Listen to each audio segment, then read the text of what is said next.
Hi friends, Wednesday vlog full day routine vlog தான் பார்க்க போகிறீங்க. டே இன் மை லைஃப் ஃபுல்லாக நான் என்ன பண்ணேன் அப்படிங்கிறத உங்களோட ஷேர் பண்ணிக்க போகிறேன். அன்றைக்கி நாள் எனக்கு மார்னிங் ஒரு 4:30 போலேயே ஸ்டார்ட் ஆகிடுச்சு. ஏன் அவ்வளோ சீக்கிரமாக எழுந்தேன்னு பார்த்தீங்கன்னா, அன்றைக்கி திருவாதிரை விரதம்.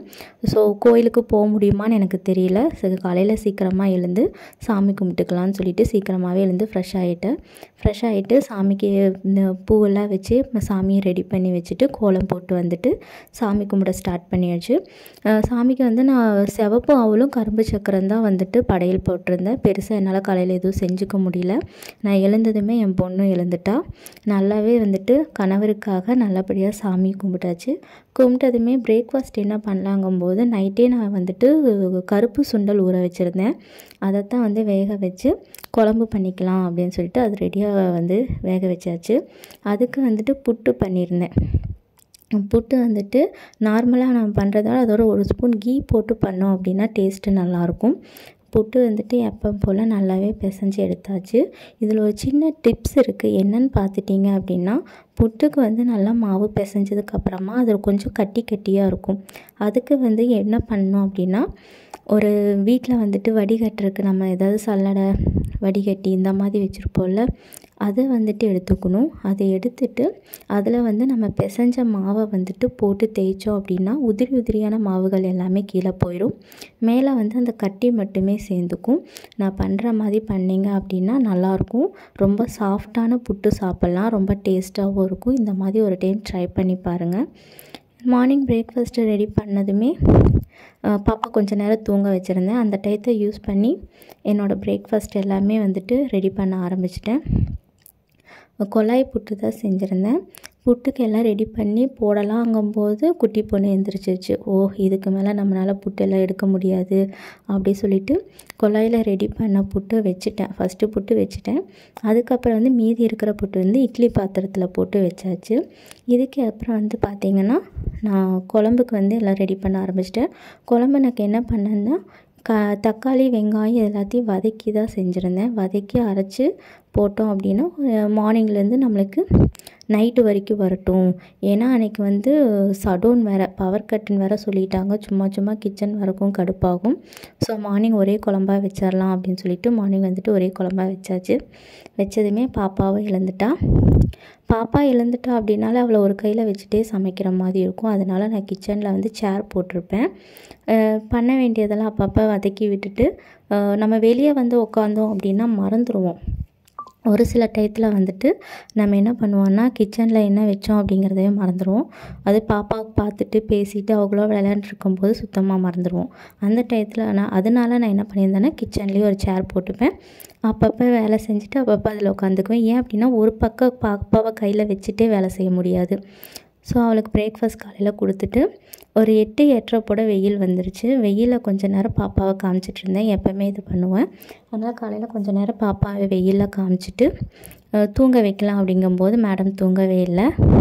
சரி, இந்த டயத்தில் பாப்பாவோட வார்ட்ரூம் க்ளீன் பண்ணிடலாம். ரொம்ப மெஸ்ஸியாக இருந்துச்சு. ஸோ இது எல்லாத்தையுமே க்ளீன் பண்ணி எடுத்துடலான்னு சொல்லிட்டு அது எல்லாத்தையுமே நான் எடுத்து க்ளீன் பண்ணிகிட்ருந்தேன். அந்த டயத்தில் பாப்பாவும் தூங்காத டயத்தில் இந்த மாதிரி வேலை பண்ணலாம். ஏன்னா ட்ரெஸ் எல்லாம் எடுத்து போடும்போது அவங்களும் அதோட விளையாண்டுட்ருப்பாங்க. ஸோ அந்த இடத்த ஃபுல்லாகவே க்ளீன் பண்ணி எல்லாத்தையும் ரெடி பண்ணிகிட்ருந்தேன்.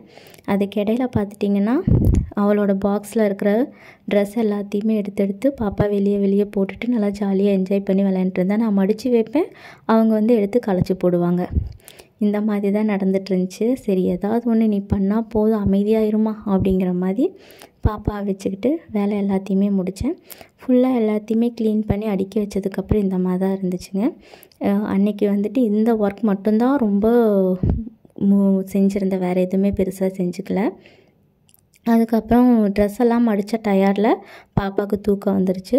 ஒரு 10 மணிக்கு மேலே கோயில் போயிடலாம் அப்படின்னு சொல்லி ஐடியா இருந்துச்சு. பட் தூங்கினனால கோயிலுக்கு வேண்டாம் அப்படின்னு சொல்லிட்டு மீதி இருக்கிற வேலையெல்லாம் அவளை தூங்க வச்சுட்டு பண்ணோம். கிச்சனில் போய் கழுவின பாத்திரத்தை எல்லாமே அடுக்கி வச்சுட்டு பாப்பாவோட துணி நிறையா சேர்ந்துருந்துச்சு. அதை எல்லாத்தையுமே ஊற போட்டுட்டு நைட்டு துவைச்சிக்கலான்னு சொல்லி அப்புறம் ஹஸ்பண்ட் வந்து சிவப்பு தண்டு கீரை வாங்கிட்டு வந்திருந்தாங்க. இந்த கீரை இப்போ தான் ஃபஸ்ட் டைம் நான் பண்ணுறேன். இதுக்கு முன்னாடி நான் பண்ணதே கிடையாது. அந்த கீரை எல்லாத்தையுமே க்ளீன் பண்ணி நிறைய செம்மண்ணாக இருந்துச்சு. ஸோ எல்லாத்தையும் க்ளீன் பண்ணி எடுத்து தண்ணியில் போட்டு வச்சுட்டு, தண்ணியில் போட்டு வச்சா மணலெல்லாம் கொஞ்சம் போயிடும் அப்படின்னு சொல்லி அது தண்ணியில் போட்டு அது ஊறுற டயத்தில் வந்து கொஞ்சம் ட்ரெஸ் எல்லாம் மடிக்க வேண்டியது இருந்துச்சு. அது எல்லாத்தையுமே மடிக்கலான்ட்டு வந்துட்டேன். ட்ரெஸ் எல்லாமே மடித்து எல்லாத்தையும் எடுத்து வச்சதுக்கப்புறமா சக்கரவள்ளி கிழங்கு கொஞ்சம் இருந்துச்சு. சரி அதை வந்துட்டு வேக வச்சோம் அப்படின்னா சாப்பிட்டுக்கலாம் அப்படின்னு சொல்லி சக்கரவள்ளி கிழங்கு தான் வேக வச்சுருந்தேன். இந்த தண்டுக்கீரை வந்து நான் ஃபஸ்ட் டைம் பண்ணுறேன். இந்த சிவப்பு தண்டுக்கீரை எப்படி பண்ணால் டேஸ்ட் எப்படி இருக்கும் அப்படிங்கிறதெல்லாம் எனக்கு ஒரு ஐடியாவும் கிடையாது. சரி இருந்தாலும் பண்ணலாம் அப்படின்னு சொல்லிட்டு எப்பவும் போல் கீரை எப்படி செய்வோமோ அதே மாதிரி தான் செஞ்சுருந்தேன். நல்லா வதக்கி விட்டு அதில் வந்து கொஞ்சம் லைட்டாக நல்லா வதங்கி வந்ததுக்கப்புறமா வெங்காயம் மிளகாய் இதெல்லாமே போட்டு நல்லா வதங்கி வந்ததுக்கப்புறமா உப்பு ஆட் பண்ணோம் அப்படின்னா உப்பு வந்து அதிகமாக இதாகாது. நம்ம கீரை ஃபஸ்ட்டு போடும்போது நல்லா புஷ்ஷுன்னு இருக்கும். அந்த டயத்தில் நம்ம உப்பு ஆட் பண்ணிட்டோம் அப்படின்னா கீரை அதிகமாக இருந்துச்சு உப்பு அதிகமாக போட்டுருவோம். அதனால் இந்த டிப்ஸ் வந்து ஃபாலோ பண்ணிக்கோங்க. கீரை எல்லாமே போட்டதுக்கப்புறமா மூடி வச்சு வேக வச்சோம் அப்படின்னா சீக்கிரமாக வெந்துடும். கீரை வேகிறதுக்கு ரொம்ப டைமும் எடுக்காது. அதனால் வந்துட்டு மூடி போட்டு வேக வச்சுட்டு லைட்டாக வதங்கினதுக்கப்புறமா கொஞ்சம் உப்பும் தேங்காய் பூவும் போட்டு நல்லா வதக்கி எடுத்தாச்சு. சிவப்பு தண்டு கீரை வந்து கொஞ்சம் நல்லா டேஸ்ட்டாக தான் இருந்துச்சு. நான் ஃபஸ்ட் டைம் வந்து ட்ரை பண்ணியிருக்கேன். நல்லாவே இருந்துச்சுங்க. அதுக்கப்புறம் வந்துட்டு கொஞ்சம் லஞ்செல்லாம் முடிச்சாச்சு. லஞ்செல்லாம் முடிச்சுட்டு கொஞ்சம் நேரம் ரெஸ்ட் எடுத்ததுக்கப்புறமா என்ன பண்ணியிருந்தோம் அப்படின்னா கொஞ்சம் ட்ரெஸ்ஸை வந்து ஆல்ட்ரேஷன் பண்ண வேண்டியது இருந்துச்சு. அந்த ட்ரெஸ்ஸை தான் வந்து நான் ஆல்ட்ரேஷன் பண்ணியிருந்தேன். ட்ரெஸ்ஸை ஆல்ட்ரேஷன் பண்ணதுக்கப்புறமா வந்துட்டு ஒரு ஈவினிங் போல் ஒரு 5:40 போல் வந்துட்டு கோயிலுக்கு நானும் பாப்பாவும் கிளம்பிட்டோம். சரி மார்னிங் இருந்து கோயிலுக்கு போகல, ஈவினிங் டைம் ஆச்சு போகலாம் அப்படின்னு சொல்லிட்டு கோயிலுக்கு கிளம்பியாச்சு. கோயிலில் போனதுமே எனக்காகவே ஒரு தாலி கயிறு வந்துட்டு வெயிட் பண்ணிகிட்டு இருந்த மாதிரி எனக்கு ஒரு பிளஸ்ஸிங்காக இருந்துச்சு.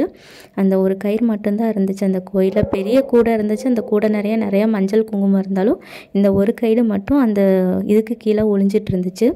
ஸோ எனக்கு ரொம்ப பிளஸ்ஸிங்காக இருந்துச்சு. அந்த கயிறு எடுத்துகிட்டு நான் வீட்டுக்கு ஈவினிங் வந்துட்டேன். அதுக்கப்புறம் நைட்டு வந்துட்டு டின்னர் என்ன பண்ணியிருந்தேன் அப்படின்னா தோசையில் வந்து வெங்காயம் கேரட்டு கொத்தமல்லி இதெல்லாம் போட்டு சாப்பிடும்போது நல்லாயிருக்கும்.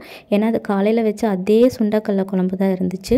நான் வேறு எதுவுமே செஞ்சுக்கல. இருக்கிறது 2 பேர் நிறையா செஞ்சாலும் வேஸ்ட்டாக போகும். அதனால் நான் எதுவும் பண்ணிக்கல. தோசை சுட்டுட்டு அதுக்கப்புறம் அதோட சைடிஷாக அந்த குழம்பு வச்சு நைட்டே டின்னரையும் முடிச்சாச்சு. டின்னர் முடித்த கையோட நைட்டு எப்போவுமே வந்துட்டு நான் கிச்சனை ஃபுல்லாக க்ளீன் பண்ணி விட்டுட்டு தான் படுப்பேன். ஏன்னா மார்னிங் டைமில் எந்திரிக்க கொஞ்சம் லேட் ஆகலாம்.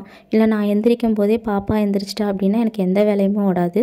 ஸோ நைட் ஃபுல்லாக கிச்சன் ஃபுல்லாக க்ளீன் பண்ணி இருந்த பாத்திரத்தை எல்லாமே கழுவி வச்சாச்சு. கழுவி வச்சுட்டு பாப்பாவோட ட்ரெஸ்ஸையும் துவைச்சாச்சு. இந்த டே எனக்கு இப்படி தான் போச்சு. இந்த விலாக் பிடிச்சி ஒரு லைக் பண்ணிக்கோங்க. என் சேனல் பிடிச்சிருந்தா சப்ஸ்கிரைப் பண்ணிக்கோங்க. தேங்க்ஸ் ஃபார் வாட்சிங். நெக்ஸ்ட் விலாகில் பார்க்கலாம். Bye bye.